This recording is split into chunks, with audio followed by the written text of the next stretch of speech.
Spirogyra किस समूह का पौधा है? तो कवक, शैवाल, वायरोफाइट या फिर टेरिडोफाइट। तो कौन सा है? तो कौन सा समूह का है? तो जी शैवाल। अगर आप चाहो तो मैं इस टाइप से हाईलाइट भी कर देती हूँ आपके लिए कि स्पाइरोगायरा किस समूह का पौधा है? तो वो है शैवाल का। ठीक है, आप चाहो तो इस टाइप से हाईलाइट भी कर दूंगी डाटा को, जिससे आपको रीडिंग करने में और भी हेल्पफुल रहे। ठीक है, तो स्पाइरोगायरा किस समूह का पौधा है? तो शैवाल का। शैवाल को इंग्लिश में एल्गी बोलते हैं। अब देखिए, स्पाइरोगायरा एक बहुकोशिकीय हरा शैवाल है। तो ये कैसा है? हरा शैवाल है। हरा शैवाल है, ठीक है, हरा। इसका रंग कैसा होता है? हरा।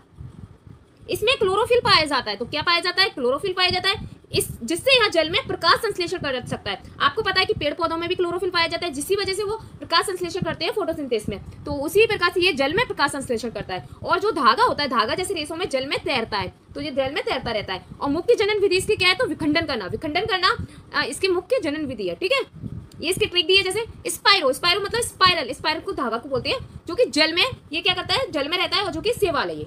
ठीक है, अब देखिए आगे पढ़ते हैं। स्पाइरोगायरा किस विधि से जनन करता है? तो किस विधि से जनन करता है? अभी अपने पढ़ा था, तो विखंडन विधि से। शैवाल में कौन सा रंग द्रव्य पाया जाता है? तो कौन सा? क्लोरोफिल पाया जाता है। स्पाइरोगायरा की कोशिका भित्ति किससे बनी होती है? तो सेलुलोज की। तो कोशिका भित्ति किससे बनती है? सेलुलोज की। आप मुझे कमेंट में बता देना कि मुझे ऐसे हाईलाइट करके ही आपको समझाना है कि सिर्फ सिंपली हाईलाइट करके नहीं समझाना है, ऐसी ऐसी बस बताना है आपको। ठीक है, आप मुझे बता देना अगर हाईलाइट से अगर कोई दिक्कत हो रही हो तो। ठीक है, शैवाल का पोषण, शैवाल का पोषण प्रकार क्या है? मतलब शैवाल किस प्रकार का पोषण प्रकार है? तो ये कौन सा है? जो स्वपोषी है। कैसा है? स्वपोषी। शैवाल कैसा होता है? स्वपोषी। आप कीवर्ड से याद करने की कोशिश करो, कीवर्ड से बहुत जल्दी याद होगा, बहुत ज्यादा डाटा याद कर पाओगे। शैवाल किस वातावरण में पनपती है? तो आपको पता है ये जल में रहते हैं, तो ये जलीय वातावरण में पनपती है। ठीक है, तो ये था अपना question number first. I hope आपको क्वेश्चन नंबर फर्स्ट अच्छे से समझ आ गया होगा। चलते हैं क्वेश्चन नंबर सेकंड की ओर। हम ज्यादा टाइम वेस्ट नहीं करेंगे, हम जल्दी जल्दी आपको ज्यादा से ज्यादा क्वेश्चन कराने की कोशिश करेंगे, जिससे आपका ये टॉपिक, ये यूनिट जल्दी से जल्दी कवर हो जाए, क्योंकि आपके पास टाइम बहुत कम है। वर्गीकरण का जनक कहा जाता है तो डार्विन को, लिनियस को, अरस्तु को या फिर हुक को। तो किसे कहा जाता है? लिनियस को। लिनियस को वर्गीकरण का जनक कहा जाता है। और जो कार्ल लिनियस थे, इनका पूरा नाम है कार्ल लिनियस, इन्होंने दो पद नामक पद्धति दी थी। कौन क्या दी थी? दो पद नामक पद्धति दी थी, जिसमें इन्होंने जीवों को तो वंश कहा था, और जीवों को वंश और जाति कहा था। क्या कहा था? वंश और जाति।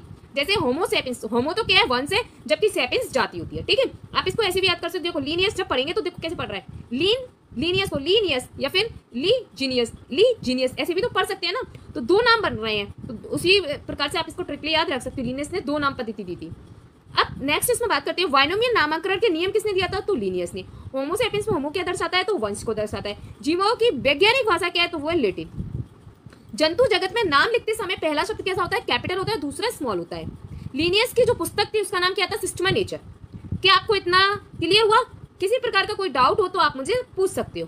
ठीक है, जो हाईलाइट्स है वो भी मैंने आपको कर दिए हैं।